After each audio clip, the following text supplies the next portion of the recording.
Okay, magandang araw sa atin lahat mga kababayan. Saan man panig kayo ng daigdig naron. Dito na naman tayo sa another episode ng ating vlogs, Badong Ratilis po. Pag-uusapan natin ngayon, ito po no, galit ang mga tao ayon kay BP Sara at hindi raw po huhupa ang galit ng mga tao hanggat si Pangulong Duterte ay hindi nakakabalik sa ating bansa. Yan po ang pag-uusapan natin at iba pa pong mga binanat ni BP Sara dito po sa ating masasabing gobyerno na ayon kay BP Sara ay walang ginagawa dito sa krisis. Pero bago yan, kung bago ka pa lang, pasensya na, medyo pause tayo, inuubo tayo ngayon. Tayo po ay apektado na ng weather. Pero bago yan, kung bago ka pa lang dito sa ating channel, mag-subscribe ka na. Dahil ito lang ang tanging channel na may kinikilingan, may pinapanigan, una sa balita, huli sa impormasyon, kaya ano pang hinihintay nyo? Pindot na, okay. Pag-usapan kagad natin. Alam nyo po, ngayon ay unang anibersaryo ng illegal. Ayon sa pamilyang Duterte, illegal na pagdakip o illegal na pagdadala kay Tatay Digong doon po sa The Hague, Netherlands. Ayon nga po kay dating general.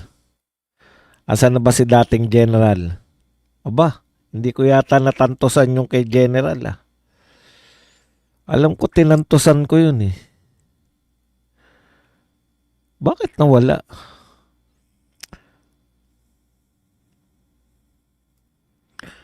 Mali ito. Saglit lang Buti na lang di pa tayo gano'n nagsisimula. Ayon po kay General De Leon, dating General De Leon. Ayan.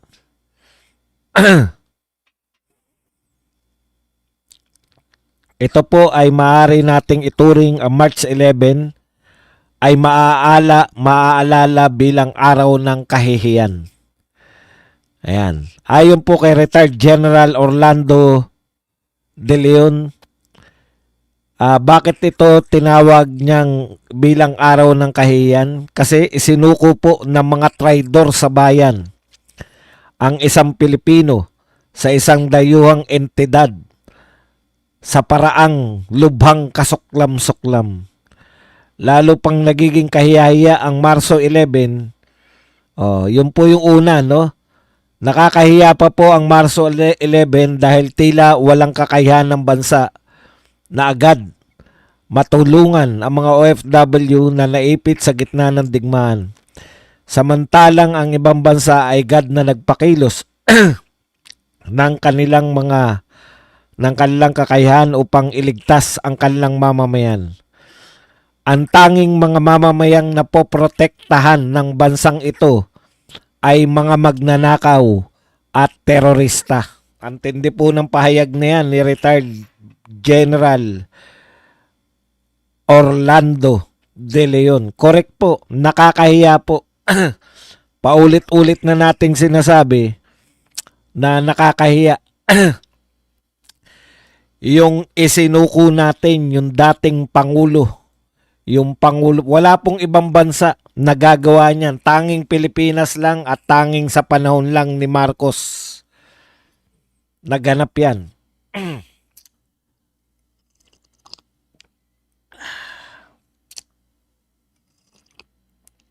Gusto kong nainitan yung lalamunan ko, wala talaga.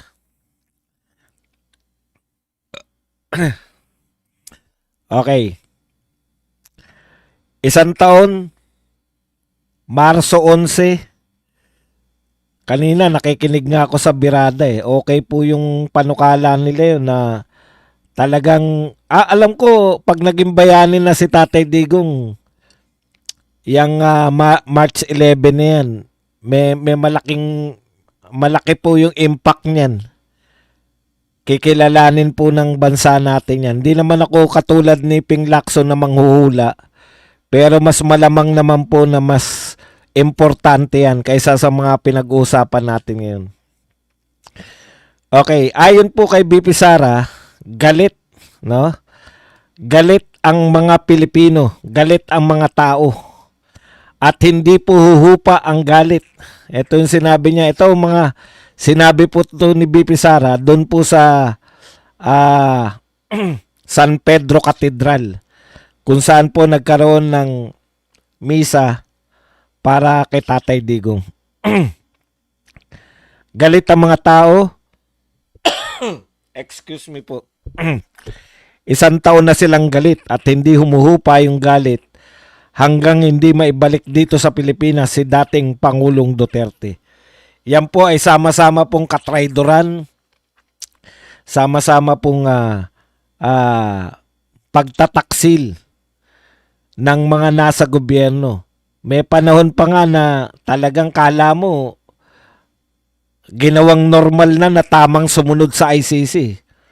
Kaya ngayon yung mga opisyal na nagpapahayag na susunod tayo sa ICC, lahat po na mag-uutos, sampahan po ng reklamo na may kakayahan. Kasi wala tayo po. Aminado naman tayo. Ang kaya lang natin maglantad ng mga katotohanan. Pero yung may mga kakayahan po, sila Attorney Topacio, sila Attorney at iba't iba pang mga abogado natin na nagsasampa na ng mga kaso ngayon. Sana sampahan na rin itong mga to ng kaso. Yung Supreme Court din po, hinihintay rin po natin yung aksyon.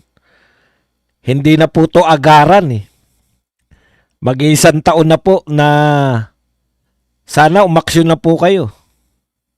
Para malaman na po ng lahat na hindi po, para wala nang isunod tong mga to.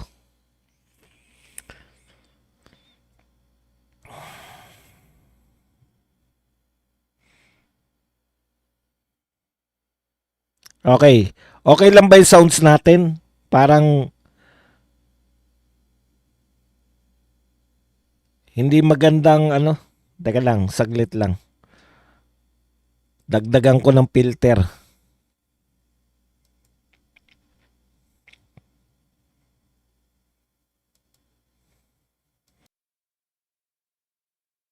Kaya lang pag sumusobra minsan yung filter humihina yung sounds natin eh.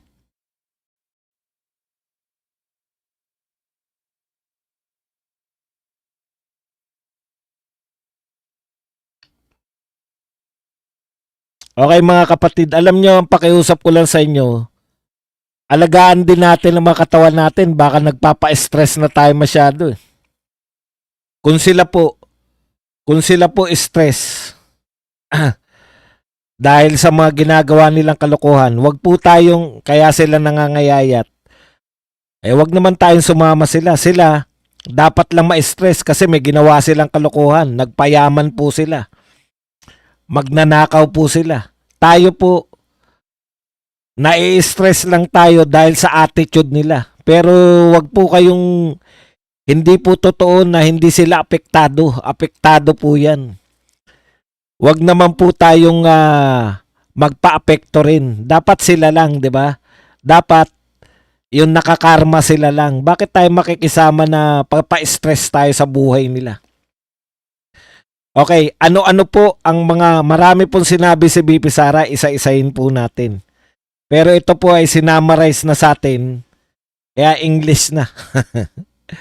In a series of statements on Wednesday, March 11, 2026, at the San Pedro Cathedral in Davao City, Vice President Sara Duterte sharply criticized the administration of President Bongbong Marcos Jr. Her remarks were made during Bring Him Home masks commemorating the first anniversary arrest of her father, former Rodrigo Roa Duterte, by the International Criminal Court. Ito po yung summary ng kanyang mga banat dito po sa ating gobyerno.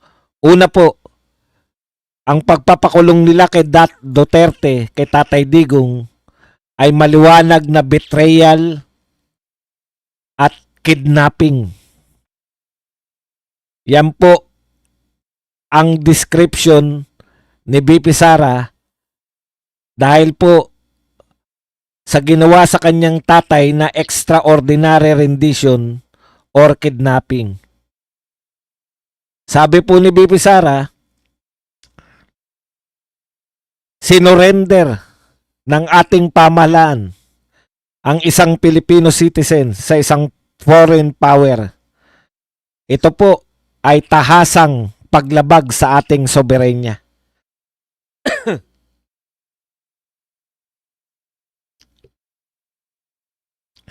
Ikalawa, weaponization of law.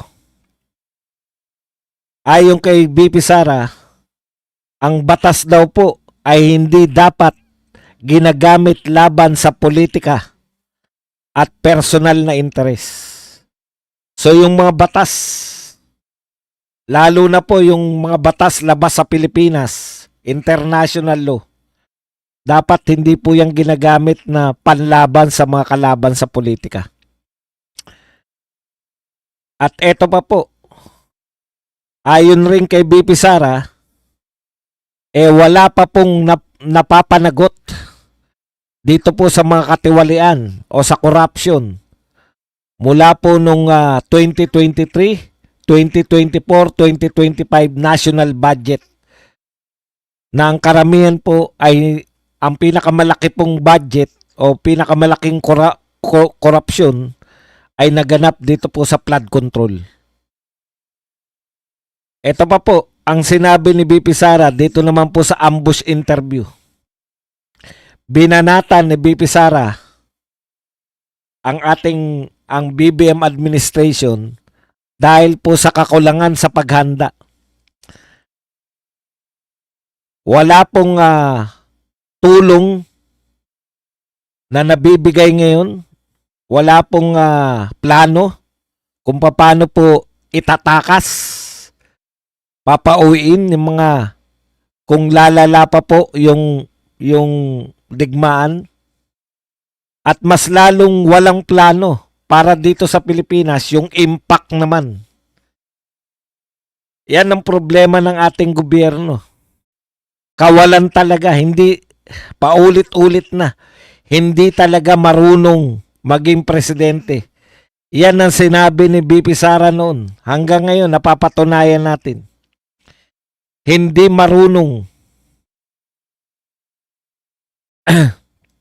maging presidente. Okay.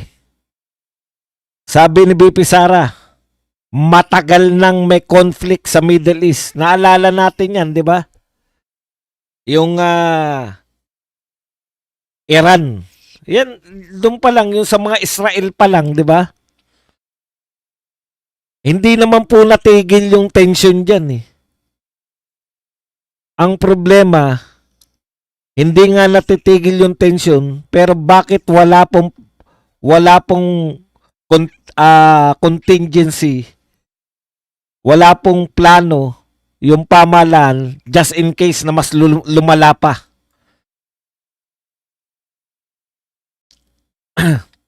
Halimbawa, bibigyan ko kayo ng matagal na yung iringan.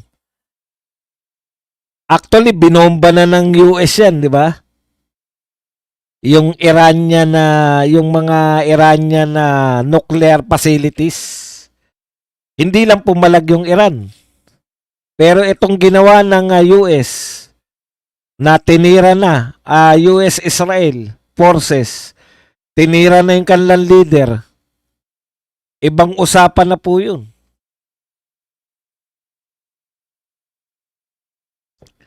Okay. Ang nakikita po natin dito, talagang wala pong paghanda. Yung Kongreso, wala talaga, walang nag-uusap ng budget, wala sa mga congressman at sa mga senador ang nagsasalita tungkol sa emergency situation na magpalabas ng budget, gumawa ng batas, ni pangalan po wala eh. 'Di ba? Ang huli nating naririnig na hiningi ng Pangulo, emergency power, para saan? Para tanggalin yung excise tax. O kung matanggal nyo po yung excise tax, mataas pa rin po ang presyo ng langis. Hindi po ba? Kasi ilang porsyento lang yan, excise tax na yan. Binigyan nyo na yung power. Yun lang ba ang pwede nyong gawin? Dapat po pangkalahatan. Paano po? Parang ang style niya, parang pandemya. Dapat malawakang ayuda. Ayuda na katulad ng ginawa ni Tatay Digong. Lahat ng mga non-government employee makaka-receive ng ayuda kasi tataas ang presyo eh. Yun yung sinasabi natin paghanda at kinakailangan po yan ng pondo.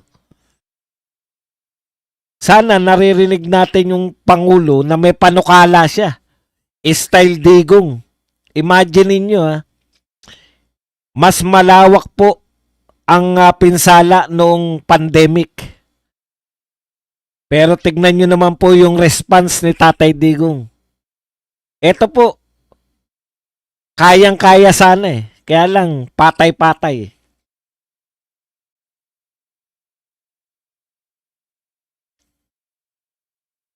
Okay. Yan po ang sinasabi ni BP Sara, walang plano, walang aksyon. Hindi natin alam ang gagawin. Naghihintay ang mga kababayan natin sa Middle East. Masaya sila dahil nakakaligtas pa sila. Pero paano pag lumala yung tensyon talaga?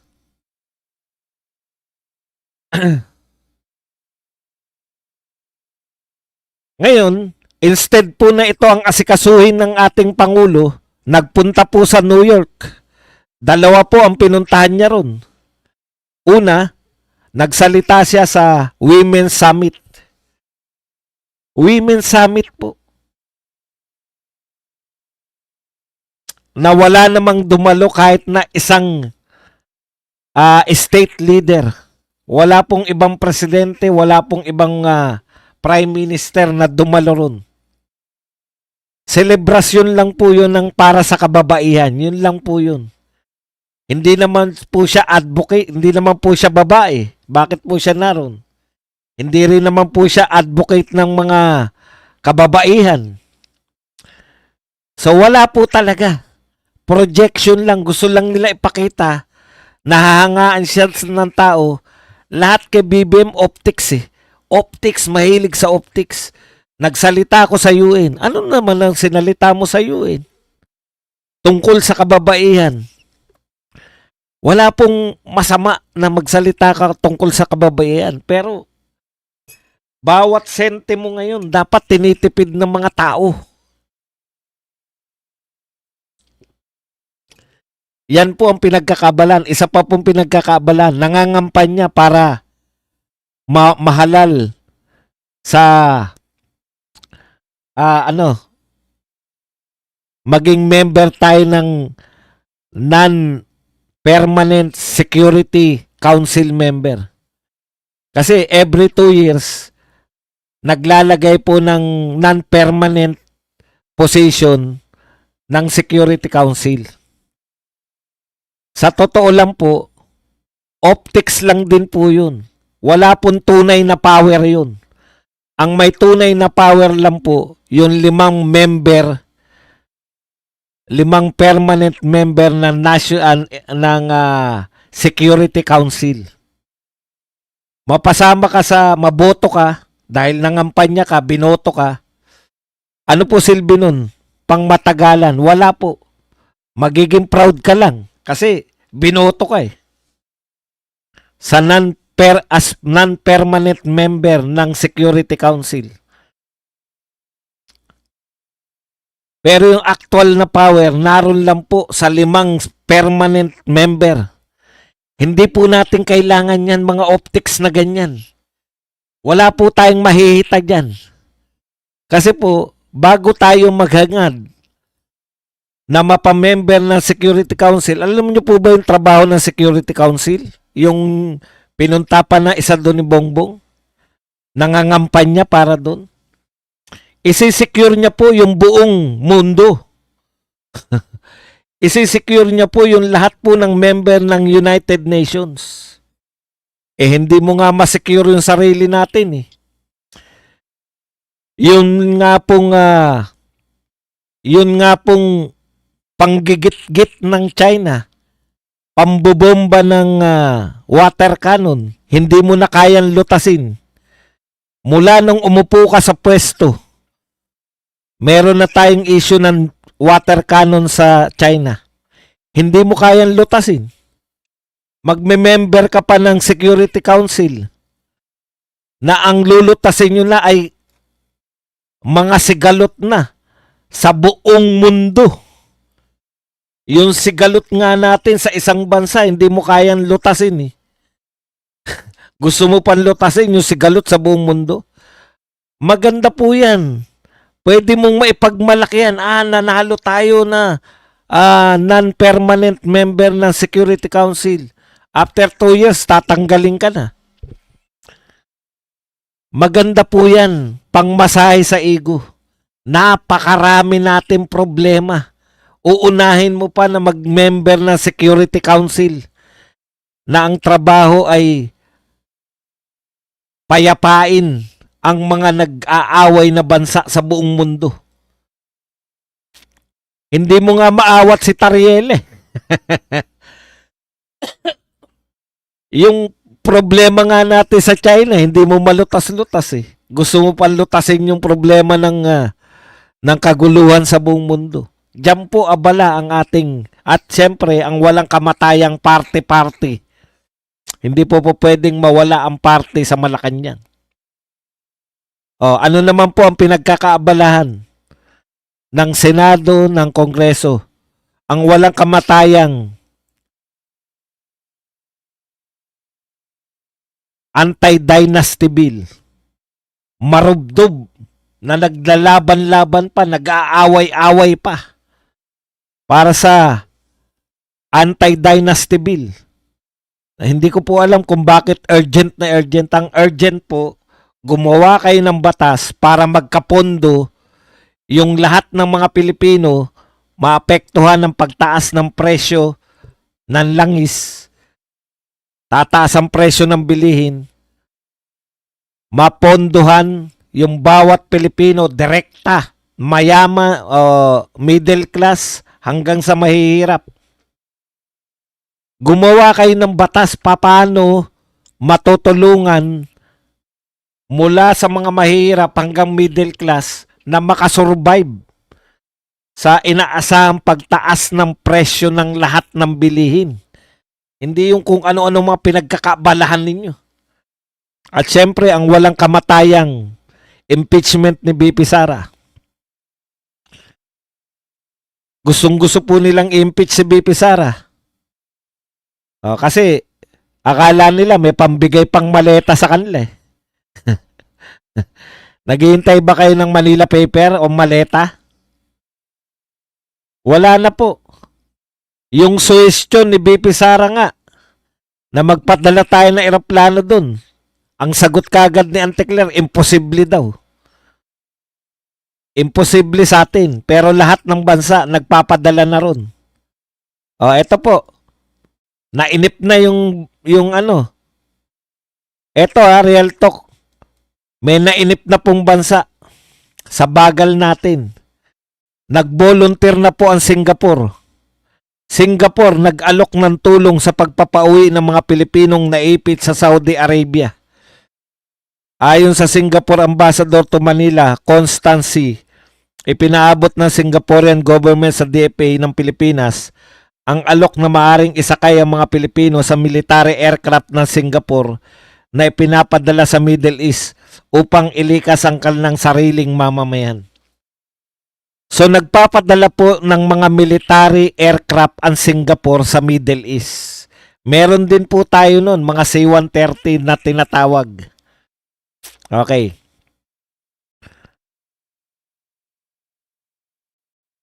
Nakakaawa na ba tayo? Yung mga sarili talaga natin, talagang naaawa na siguro sa atin eh. Siguro yung mga Singapore, pabalik-balik na. Siguro mga Pilipino nakatunganga dun sa nakikita po nila na hindi na alam ang gagawin ng mga Pilipino. Gusto nang umuwi eh, wala masakyan. Nag-alok na po yung Singapore sa atin. Hindi po sa commercial airlines ha, sa military aircraft nila. Meron din po tayo nun, C-130.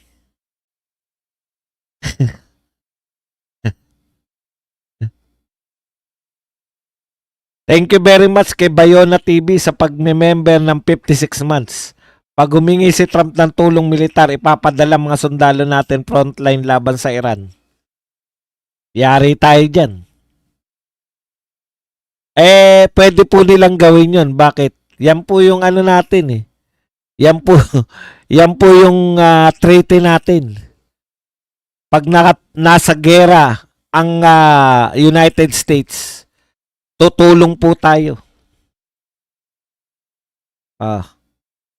Alam po ninyo, eto po, inaalok na tayo ng mga karatig natin bansa. Si Auntie Claire, sinasabi pa rin imposible daw. Makontra lang po si BP Sara. Imposible daw na makapagpadala tayo ng eroplano doon. Siguro nabasa ng Singapore. Nahiya na yung Singapore, inalok na tayo. Parang wala nang kakayahan talaga eh. Samantalang daan-daang bilyon, trilyon-trilyon ang mga pinag-uusapan natin. Galit ang mga tao at hindi po humuhupa ang galit. Correct ka dyan, BP Sara. Dahil huhupa lang yan pag napauwi si Tatay Digong. Galit ang mga tao, nasaksihan na naman nila na ang mga palusot ni Lacson, kung ano-ano na naman. Isa lang po ang hinihiling ni Marcoleta. Okay na siyang banata ng personal, ayaw niya nang sagutin. Alam niyo kung bakit? Kayang sagutin ni Marcoleta pero ayaw na daw kasi iniiba na naman yung usapan eh. Dinadala na naman ni Lacson. Dinadivert na naman yung usapan.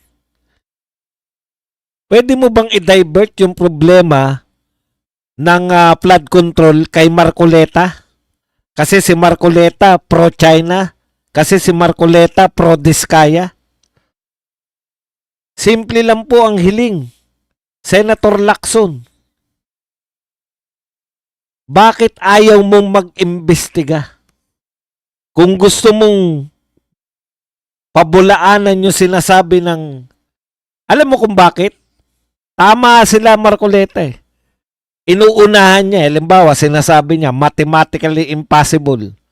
Paano pag naipaliwanag ng 18 Marines na pwede nga na makapag-deliver sila?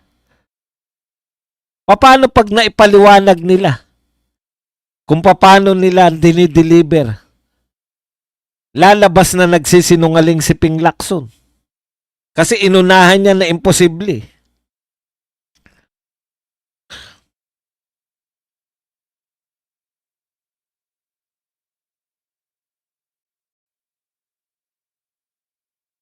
Okay, dalawa po ang hindi kayang tugunan ni BBM.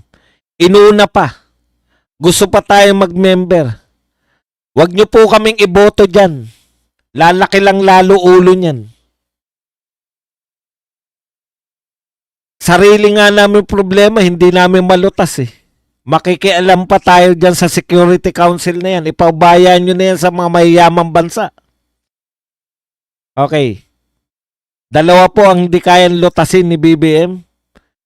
Yung problema po ng mga gustong umuwi pero walang pang-uwi.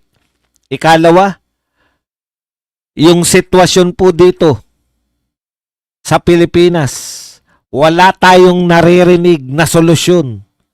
Walang anticipation. Ang narinig ko lang dito, eto, may sinabi siya rito. Ha? Ang sinasabi lang ni BBM ganito. We are in good shape. Tiniyak ni BBM na may sapat tayong supply ng langis sa Pilipinas. Alam mo, Mr. President, hindi lang po yung supply sa langis. Ang namumblema lang ng supply, mayayaman. Yung pagtaas po ng presyo. Kasi, syempre, poproblemahin mo yung supply ng langis kasi wala kang ipanggagasolina eh. Kahit gaano kamahal yan, kayang-kaya yan ng mga mayayaman.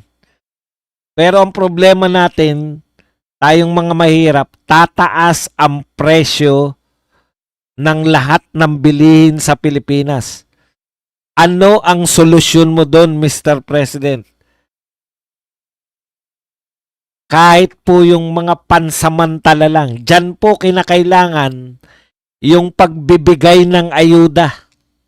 Ang problema, na ipamigay nyo na yung ayuda, pag nangangailangan ng pang-ayuda mga tao, wala kayong maibigay-bigay. Thank you very much, Rene Bay. Kung tutusin, Marso pa lang. Dapat bumabaha pa po yung budget natin. Sa bagay, tayo po'y nag-ooperate deficit budget eh. Yung mga budget nga po natin, uutangin pa lang. Paano po tayo magkakaroon ng pera? Ito po ang sitwasyon ng Pilipinas ha. Hindi po totoo na nalutas na ang mga problema natin. Ano yung mga naririnig natin sa Senado? Wala pang bidding na nagaganap. Si Boy Tokis, Tokis lang ng Tokis. May pondo po ang DPWH na sobrahan naman sa pag-iingat. Ayaw na pong magpa-bidding. Kaya tenga po lahat.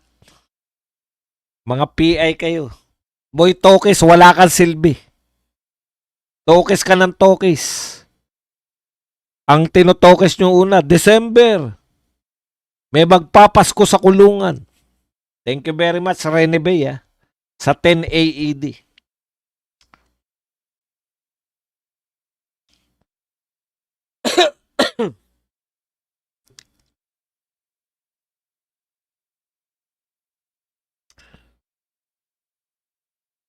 Wala kaming naririnig na solusyon. Gaano tayo kahanda? May paayuda ba ngayong mahihirapan ng lahat?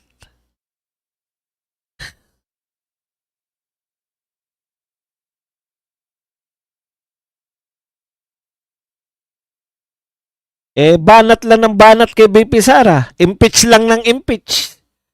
Lahat ng walang iniisip yung mga congressman kundi impeachment, impeachment, impeachment. Tatanggap ba kami? Meron bang bibigay?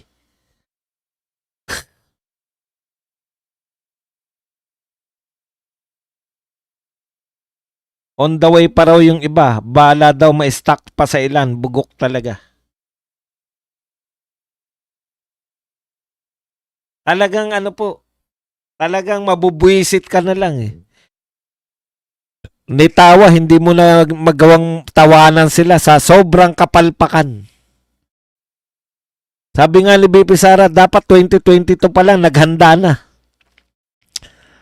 Aasahan mo ba maghanda yan? Ang utak nila panay nakaw-nakaw. Ito po, tuwan-tuwa, we have the advantage. Meron daw siya nakuwang support para maging member tayo ng non-permanent seat in United Nations Security Council. Ano po? Di po natin kailangan yan. Personal nyo lang yan. Personal na ipagyayabang nyo lang. Ang ipagyabang nyo kung naiahaw nyo tayo. Kaya tama po yung nagsasabi. Sabi po, may na ko riyan. Sana kung si Bongbong po ang ating presidente nung pandemic, wala na sana tayong pinoproblema ngayon. Kasi wala na tayo dito. Hindi tayo nakasurvive sa pandemic. Pandemic nga, nasolusyonan ni Tatay Digong. Eto, wala pong binabanggit. Security Council. Napakalayo po sa utak namin yan. Survival lang ang Pilipinas eh. Naghangad ka pa ng Security Council. Hindi nga malutas. Ang problema natin sa West Philippine Sea, dalawa. China, di ba? Binobomba tayo, ginigit-git tayo, unang problema. Ikalawa, bunganga ni Tariela. Yan lang ang problema natin sa West Philippine Sea. Hindi nga natin malutas yung dalawang problema na yun sa West Philippine Sea. Magme-member ka pa ng Security Council.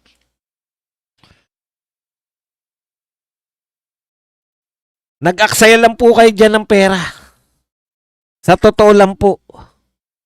Nag-aksaya lang kayo dyan ng pera. Dahil, ano po nahitan nyo sa pag-attend sa kababaihan? Hindi naman kayo kailangan dyan eh. Wala nga leader na nagpunta dyan. Kayo lang. Hindi kayo nahiya. Babae ba kayo?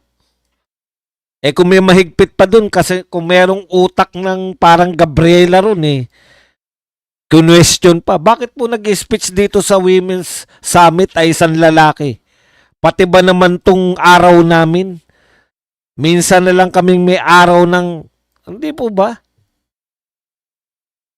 Minsan na lang kaming may araw ng kababaihan, ang speaker pa natin, lalaki.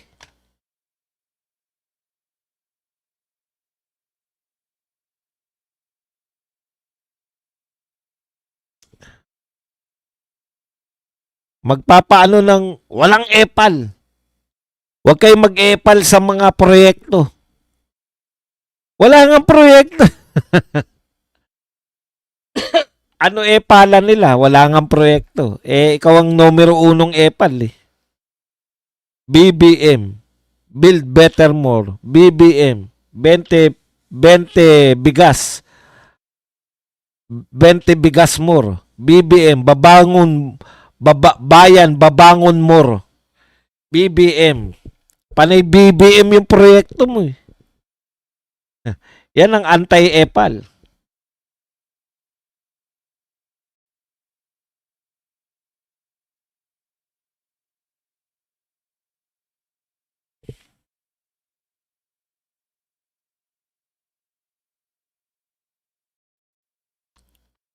Sabi ni Tatay Digong, talaga daw pagka ano ka, adiksyonist at yun ang tinitira mo. Tutulo lang ng tutulo si Pun eh. Naalala ko lang yung kwento ni Manang Aimee, di ba? Yung dugo na raw yung ano.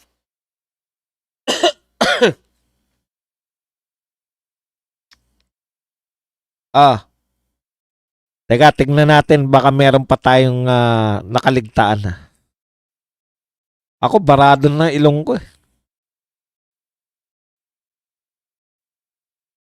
We are in good shape daw eh. Ito po. Ito ang walang katapusan.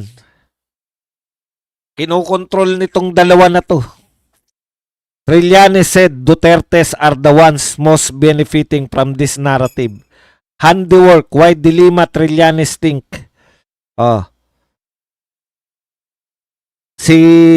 Ayon dito sa dalawang ito, si Dilima at si Trillanes,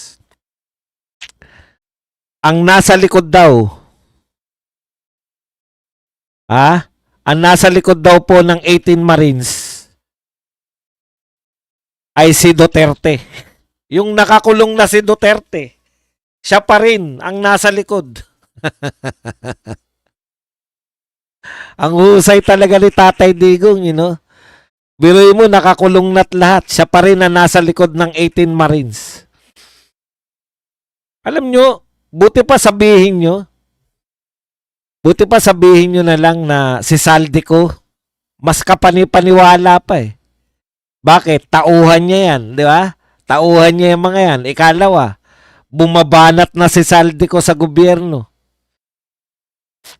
Si Duterte pa rin, si Digong pa rin ang nasa likod ng mga 18 Marines. Hindi niya nga mapalaya yung sarili niya eh. Kung may isa pong pagpaplanuhan ang mga Duterte, paano palalayain si Tatay Digong at paano mapipigilan yung impeachment kay BP Sara?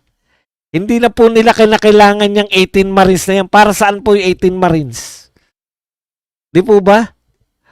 Willing to wait po yung mga Duterte. Ang kinakailangan lang nilang gawin, mapauwi si Tatay Digong, mapatigil tong impeachment. Hindi po nila kinakailangan pa ng mga maghagila pa ng mga 18 Marines. Very obvious naman kung sino nasa likod niyan. Kung ang ibibintang nyo lang si Saldico ang nasa likod niyan, walang kaduda-duda, paniniwalaan kayo. Ang daming problema ng mga Duterte. Nakaharap si BP Sara sa impeachment. Si Tatay Digong nakakulong. Uunahin pa nila na maghagilap ng 18 Marines. Anak ng tinapay naman, oh. Kaya hindi naniniwala sa inyo. Dilima at Trillanes, eh. Yan ang dahilan kung bakit hindi naniniwala sa inyo yung mga tao. Hindi ka panipaniwala yung sinasabi niyo, eh.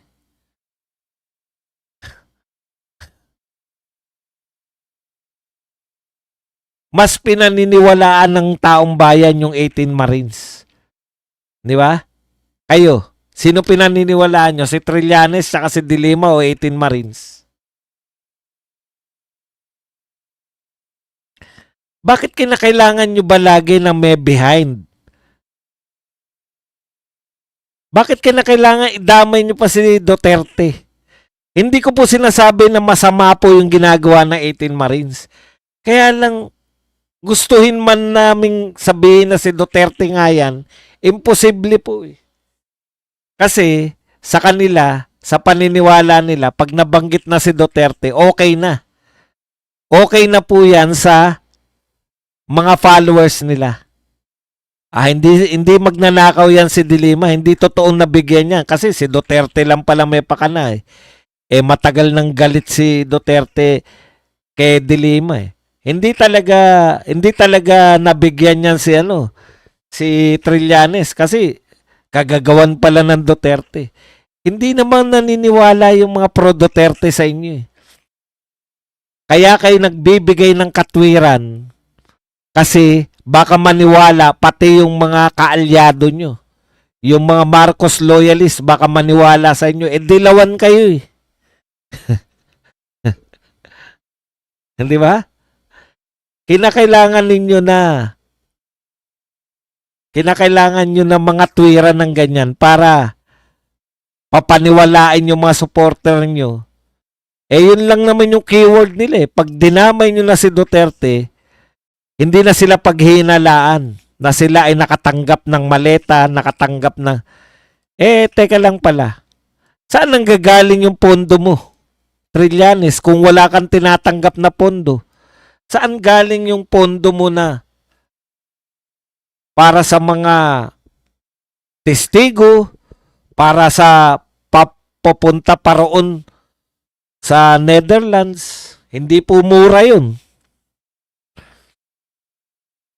Tapos ang lalakas pa ng loob ng mga yan. Saan kaya kumukuha si BP Sara ng pang-abogado?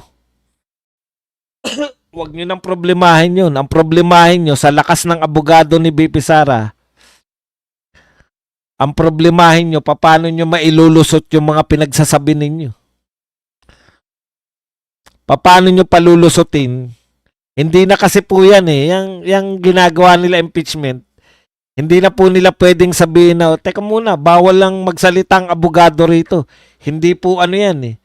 Hindi na po yan simpleng hearing lang. Hindi na kayo ang boss dyan.